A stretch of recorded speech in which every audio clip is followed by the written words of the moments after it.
Como inserir uma tabela no Scribus. Olá, bem-vindos a mais um vídeo da Rata ADCC. Neste vídeo vamos aprender como inserir uma tabela no Scribus. Temos o Scribus aberto numa página A4 vazia. Clicamos no menu Inserir.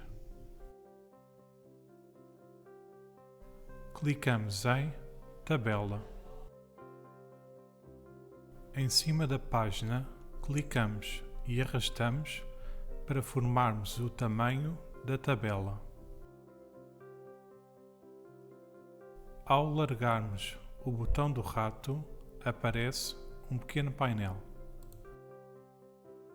Neste painel, inserimos o número de linhas e o número de colunas.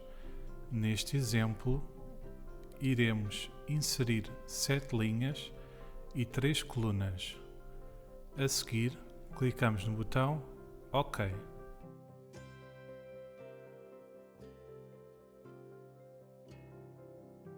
Com a tabela criada, se clicarmos uma vez, podemos redefinir o tamanho da tabela.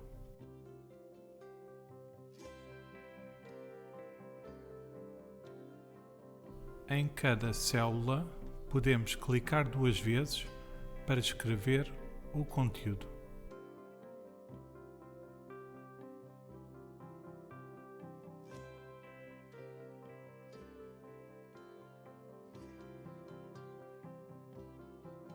Espero que tenham gostado. Se tiverem dúvidas, coloquem nos comentários. Para mais vídeos sobre o Scribus ou outros programas, vejam o nosso canal. Obrigado!